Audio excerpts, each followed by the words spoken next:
जय श्री हरि प्रिय मित्रों। क्या कोई ऐसा व्रत है जो सिर्फ सुनने मात्र से पाप मिटा दे? हां, उसका नाम है कामदा एकादशी। ये केवल एक उपवास नहीं, बल्कि वो व्रत है जो कहत मन की कामनाओं को पूर्ण करता है और आत्मा को विष्णुलोक तक पहुंचा सकता है। आज आप सुनने जा रहे हैं वह पवित्र कथा जो स्वयं श्री कृष्ण ने धर्मराज युधिष्ठिर को कही थी। तो बस कुछ क्षण निकालिए और श्रीहरि की इस दिव्य वाणी को आत्मसात कीजिए। श्रावण कृष्ण पक्ष कुंती पुत्र धर्मराज। युधिष्ठिर बोले कि हे भगवान, अब आप मुझे श्रावण मास के कृष्ण पक्ष की एकादशी की सविस्तार कथा सुनाइए। उस एकादशी का नाम तथा उसकी विधि क्या है? उसमें कौन से देवता की पूजा होती है? श्री कृष्ण भगवान बोले, हे राजन, मैं एकादशी की कथा कहता हूं, उसे ध्यानपूर्वक सुनो। एक समय इस एकादशी की पावन कथा को भीष्म पितामह ने लोकहित के लिए नारद जी से कहा था। एक समय नारद जी ने पूछा कि पितामह, आज मेरी श्रावण माह की कृष्ण पक्ष की एकादशी की कथा सुनने की इच्छा है, अतः अब आप एकादशी की व्रत कथा विधि सहित सुनाइए।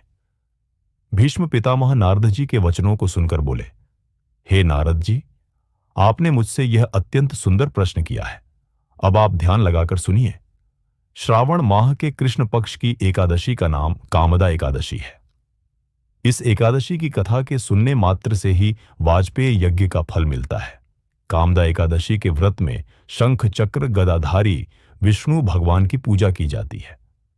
जो मनुष्य इस एकादशी को धूप दीप नैवेद्य आदि से भगवान विष्णु की पूजा करते हैं, उन्हें गंगा स्नान के फल से भी बड़ा फल मिलता है।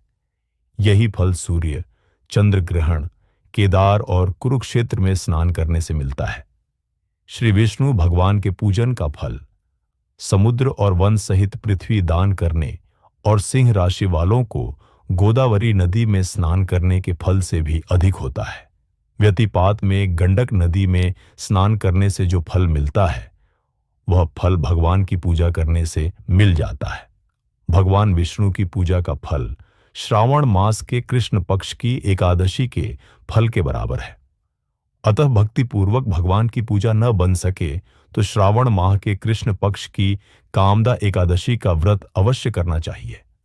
आभूषण से युक्त बछड़ा सहित गौदान करने से जो फल मिलता है, वह फल कामदा एकादशी के व्रत से मिल जाता है।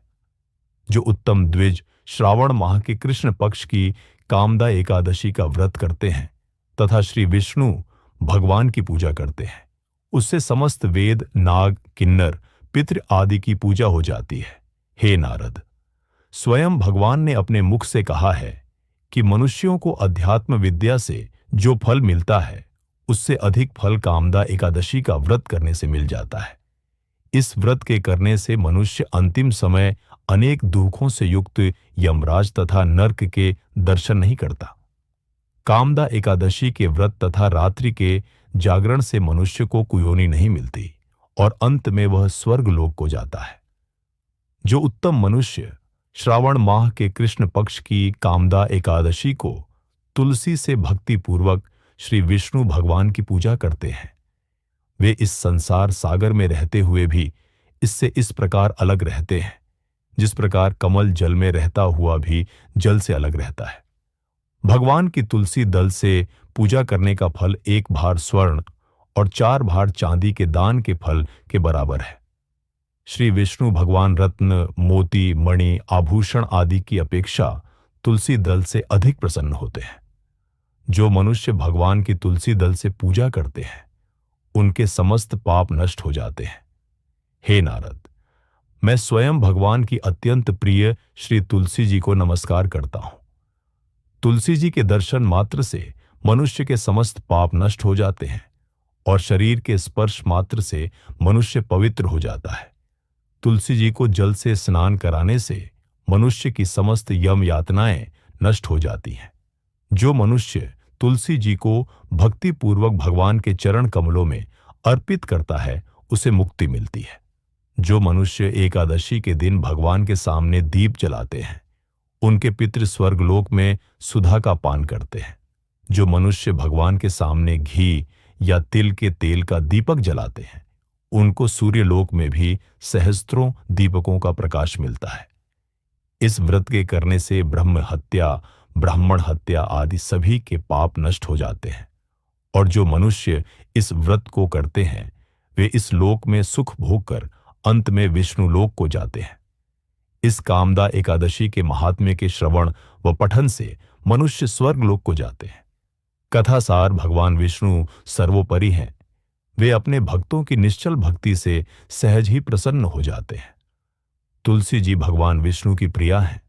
भगवान हीरे मोती, सोना चांदी से इतने प्रसन्न नहीं होते जितनी प्रसन्नता उन्हें तुलसी अर्पण करने पर होती है।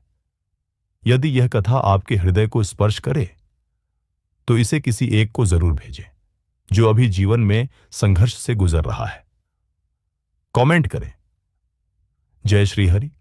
अगर आप इस एकादशी का व्रत कर रहे हैं या करना चाहते हैं, ऐसी ही दिव्य कथाओं के लिए चैनल सत्य की खोज को सब्सक्राइब करें। कामदा एकादशी की शुभकामनाएं।